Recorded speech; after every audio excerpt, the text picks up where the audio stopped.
C'est pas un scoop, mais le Porto, qui est une ville magnifique, truffée d'églises plus belles les unes que les autres, est infestée par cette racaille de touristes débiles athées. La cathédrale Notre-Dame de Paris reçoit en moyenne 13 millions de visiteurs chaque année. En Suisse romande, certes, ce ne sont pas les mêmes chiffres, mais celles de Lausanne et Genève attirent tout de même entre 480 000 et 500 000 personnes par an. Alors si certaines églises ou cathédrales sont assaillies par les touristes au point même de susciter la haine chez certaines personnes... Alors je viens d'avoir une idée, ça ne se fera pas, mais il faut exiger le certificat de baptême avant de visiter une église. Il faut dire que c'est pas la même ambiance lorsqu'on se retrouve à Vuiteboeuf dans le Jura nord-vaudois ou à Épalinges à côté de Lausanne. Ça vous est sûrement déjà arrivé, vous êtes en vacances dans un patelin un peu paumé et la seule activité qu'il y a à faire, c'est une église. Le seul problème, c'est que parfois, c'est fermé. Il y a de la musique là en fait. Alors oui, la porte était en fait ouverte, mais il s'agit là d'une exception car contrairement en France, les églises en Suisse sont souvent fermées à clé. C'est une telle contradiction avec le message même dont on est porteur. Dieu vous accueille, mais il est sous clé, on ouvre seulement à 10 heures, quoi. Dieu a des horaires de bureau comme tout le monde. Pour pallier au problème, depuis 2021, Église plus Tourisme, une association œcuménique, s'est mis comme mission de faire ouvrir un maximum de lieux de culte aux visiteurs et plus largement de développer le tourisme religieux. Mais le tourisme religieux étant un marché de niche, y a-t-il vraiment des cartes à jouer pour les églises avec ce projet? Là, on voit pas des hordes de touristes. Non mais les touristes vont venir. Ah, les touristes vont venir. On fera de la pub, tout le monde va à la cathédrale. C'est ce qu'on appelle dans le langage touristique promotionnel les passages obligés. Ouais. Ou sur TripAdvisor, les 10 lieux qu'il faut voir. Mais un beau jour, j'espère que le temple sera aussi dans la lieu liste. à voir. Pardon. La liste des choses à voir avant de mourir. Voilà.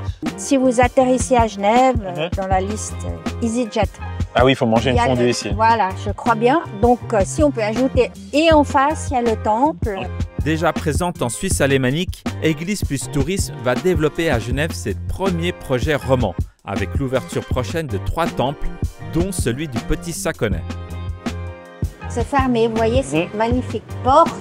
Eh bien, nous aimerions, c'est un projet EPG, nous aimerions proposer un moyen d'ouvrir les temples à qui est intéressé à y pénétrer en passant dans une première étape par les guides touristiques qui, eux, disposeraient d'un accès électronique via un QR code qui leur fournirait un code pour ouvrir une serrure électronique. Très souvent, quand on est sur le parvis à la sortie du culte, il y a des gens qui disent « Ah, on peut jeter un coup d'œil, qu'est-ce qu'il y a là-dedans ?» C'est déjà l'effet mystérieux puisque la porte, elle est toujours fermée. Et les églises, temples et autres édifices religieux attirent aussi beaucoup la population, surtout dans les pays sécularisés, parce que ce contexte de sécularisation, finalement, a rendu très étranger l'aspect religieux, et étranger au sens où il n'y a plus non plus de socle de connaissances bien assis sur ces questions religieuses, et donc les visiteurs sont curieux. Les jeunes générations, n'ayant pas reçu pour beaucoup de culture religieuse quelle qu'elle soit, ont envie de découvrir ces lieux qui, en plus, dans la fiction, peuvent être associés un peu à la fantaisie, à ce genre de récits, qui amènent aussi une curiosité particulière. C'est moi.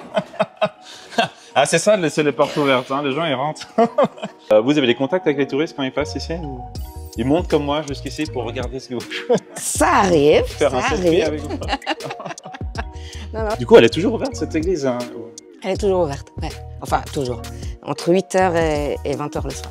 Il y a 20 ans, les gens sont mis à tous fermer les églises. Je ne sais plus exactement quand c'était, mais ouais, il y a 15-20 ans. Où il y a eu effectivement un pyromane qui a sévi du côté de Puy, le prieuré, Chamblande. Ah ouais, il y a eu une vague de panique, on ferme tout. Est-ce que les paroisses ont des craintes au niveau de la sécurité? Les craintes, oui. Premièrement, c'est dégradation. Eh bien, cette crainte, elle existe depuis toujours. J'ai découvert ça début du XXe siècle. Pareil, hein, on nettoie les tentes seulement le dimanche. D'ailleurs, le pasteur d'ici, Ernest Christen, il s'est élevé contre cette habitude des protestants de laisser les lieux de culte fermés parce que les lieux de culte, ils devaient aussi répandre le message de l'Évangile par leur existence, l'art y prouve, les vitraux par exemple. Malgré ces magnifiques vitraux, ce temple ne risque pourtant pas de faire partie d'une promotion de Swiss Tourisme un jour. En effet, une collaboration avec le secteur du tourisme risque d'être compliquée. Alors on peut dire que le tourisme spirituel et religieux, c'est un segment qui est intéressant pour le tourisme en Suisse. Malheureusement, c'est un segment qui reste relativement un segment de niche. C'est la raison pour laquelle on n'investit pas plus d'énergie et plus d'action en direction de ce type de tourisme. C'est vrai que d'un point de vue mercantile, je suis pas sûre que ce soit un marché très porteur parce que les gens qui visitent les églises, si c'est des croyants, sont pas forcément des gens qui ont des moyens, qui vont consacrer beaucoup d'argent à ça parce que la motivation est autre que le divertissement. Alors, si le secteur du tourisme ne voit pas beaucoup d'avantages à une collaboration, y a-t-il au moins un intérêt pour les églises avec le projet Église plus Tourisme? En tout cas, l'Église catholique a beaucoup insisté là-dessus et c'est vrai que c'est important de pouvoir accueillir les visiteurs. Si l'objectif c'est de effectivement faire de nouveau découvrir le christianisme de manière générale, notamment on a tous ces visiteurs asiatiques aussi qui viennent de plus en plus en Europe et qui évidemment ne connaissent pas du tout ou très peu le christianisme, à ce moment-là il faut qu'il y ait des gens formés qui puissent vraiment leur expliquer ce que c'est de manière simple, de manière accessible, et les lieux qu'ils vont visiter vont vraiment être des portes d'entrée. Donc